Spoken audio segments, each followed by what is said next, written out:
আসসালামু আলাইকুম। দুপুর ১২টা ১০ বাংলাদেশ বেতার রংপুর। স্থানীয় খবরে আমন্ত্রণ জানাচ্ছি ইউসুফ খন্দকার।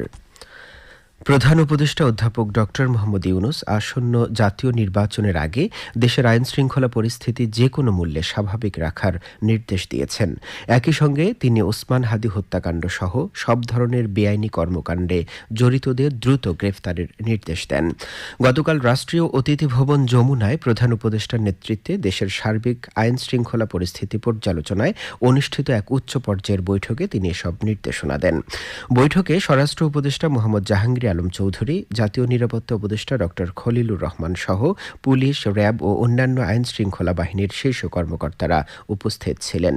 বৈঠকে বিএনপির ভারপ্রাপ্ত চেয়ারম্যান তারেক রহমানের দেশে প্রত্যাবর্তন, ইনকিলাব মঞ্চের মুখপাত্র ও জুলাই যোদ্ধা শহীদ শরীফ ওসমান হাদির হত্যাকাণ্ড, আসন্ন বড়দিন ও ইংরেজি নববর্ষ উদযাপন উপলক্ষে গৃহীত নিরাপত্তা ব্যবস্থা সহ বিভিন্ন গুরুত্বপূর্ণ বিষয় নিয়ে আলোচনা হয়।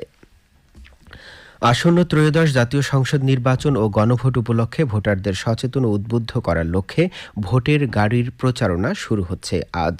প্রধান উপদেষ্টা অধ্যাপক ডক্টর মোহাম্মদ ইউনুস জাতীয় সংসদের দক্ষিণ প্লাজায় বিকেল ৪টায় ভিডিওর বার্তার মাধ্যমে ভোটের গাড়ি উদ্বোধন করবেন।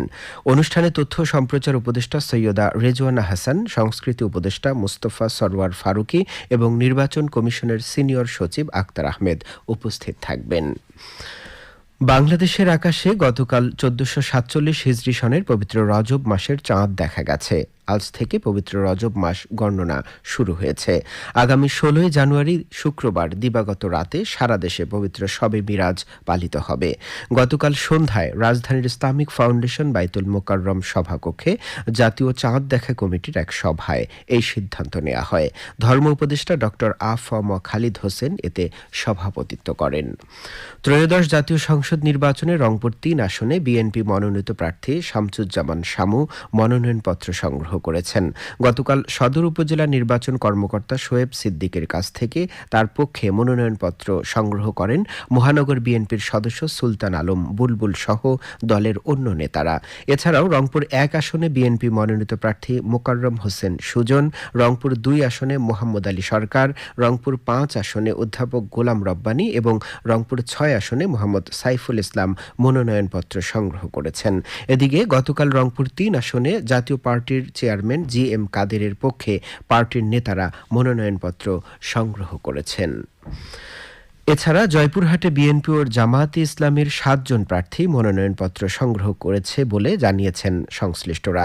জয়পুরহাট ১ আসন থেকে মনোনয়নপত্র সংগ্রহ করেছেন বিএনপি মনোনীত প্রার্থী মাসুদ রানা প্রধান, জামায়াতে ইসলামী মনোনীত প্রার্থী ডাক্তার ফজলুর রহমান সাঈদ, স্বতন্ত্র প্রার্থী জালাল উদ্দিন মণ্ডল ও আতাউর রহমান। অন্যদিকে জয়পুরহাট ২ আসনে মনোনয়নপত্র সংগ্রহ করেছেন বিএনপি মনোনীত প্রার্থী আব্দুল বারী, জামায়াতে ইসলামী মনোনীত এস.এম. রাশেদুল আলম ও স্বতন্ত্র প্রার্থী আব্বাস আলী। মনোনয়নপত্র দাখিলের শেষ তারিখ আগামী ২৯ ডিসেম্বর। এখন পর্যন্ত কোনো প্রার্থী মনোনয়নপত্র জমা দেননি বলে জানিয়েছে সংশ্লিষ্ট রিটার্নিং অফিসারগণ। রংপুরের তারাগঞ্জে কার্যক্রম নিষিদ্ধ সংগঠন বাংলাদেশ ছাত্রলীগের ইকরচালী ইউনিয়ন শাখার সাধারণ সম্পাদক মোহাম্মদ রুহুল আমিনকে রাষ্ট্রের ক্ষতিকর কার্য থেকে বিরত রাখার উদ্দেশ্যে গ্রেফতার করা হয়েছে। গতকাল উপজেলার তারাগঞ্জ বাজার এলাকা থেকে এক অভিযানে তাকে গ্রেফতার করে পুলিশ। পরে আদালতের মাধ্যমে তাকে কারাগারে পাঠানো হয়। এদিকে রংপুর মেট্রোপলিটন পুলিশের গোয়েন্দা বিভাগ গতকাল নগরীর কলেজ রোড এলাকা থেকে ২০ বোতল নেশাজাতীয় মাদকদ্রব্য সহ এক মাদক কারবারিকে গ্রেফতার করেছে। এছাড়া গাইবান্ধার গোবিন্দগঞ্জ থানা পুলিশের অভিযানে থানা মোড় ৪ মাথা থেকে গতকাল ৫.৫ কেজি গাঁজা সহ ২ মাদক কারবারিকে গ্রেফতার করা হয়েছে। লালমনিরহাটে অনুমোদন ছাড়া প্রতিষ্ঠান পরিচালনা ও ভুয়া পদবি এবং ডিগ্রি ব্যবহার করে চিকিৎসা সেবা প্রদানের অভিযোগে বগুড়া ক্লিনিক অ্যান্ড নার্সিং হোমকে ১০,০০০ টাকা এবং বিকল্প জেনারেল হাসপাতাল কর্তৃপক্ষকে ৫,০০০ টাকা জরিমানা করা হয়েছে। গতকাল ভ্রাম্যমাণ আদালতের ম্যাজিস্ট্রেট মোহাম্মদ সাজ্জাদ হোসেন এক অভিযানে এ জরিমানা করেন। এ সময় প্রতিষ্ঠান দুটির যাবতীয় সাইনবোর্ড ও ব্যানার তাৎক্ষণিকভাবে অপসারণ করা হয়। জয়পুরহাটে গার্লস ক্যাডেট কলেজে গতকাল থেকে 4 দিনব্যাপী 18তম আন্তঃহাউস বার্ষিক ক্রীড়া প্রতিযোগিতা শুরু হয়েছে। কলেজ অধ্যক্ষ ক্যাপ্টেন মোহাম্মদ আরিফুল হক প্রতিযোগিতার উদ্বোধন করেন। এ সময় মশাল প্রজ্বলন ও ক্যাডেটদের সুসজ্জিত কুচকাওয়াজ অনুষ্ঠিত হয়। প্রতিযোগিতায় কলেজের 3টে হাউজের 300 জন ক্যাডেট 25টি ইভেন্টে অংশগ্রহণ করছে। আগামী 24শে ডিসেম্বর প্রতিযোগিতার সমাপনী ও পুরস্কার বিতরণী অনুষ্ঠিত হবে। সবশেষে আবহাওয়া। আজ সন্ধে 6টা পর্যন্ত পূর্বাভাসে বলা হয়েছে দেশের অভ্যন্তরীণ নদীবন্দরগুলোর জন্য কোনো সতর্কবাণী নেই এবং কোনো সংকেতও দেখাতে হবে না। খবর শেষ হলো। আমাদের পরবর্তী স্থানীয় খবর প্রচারিত হবে বেলা 2টা 5 মিনিটে।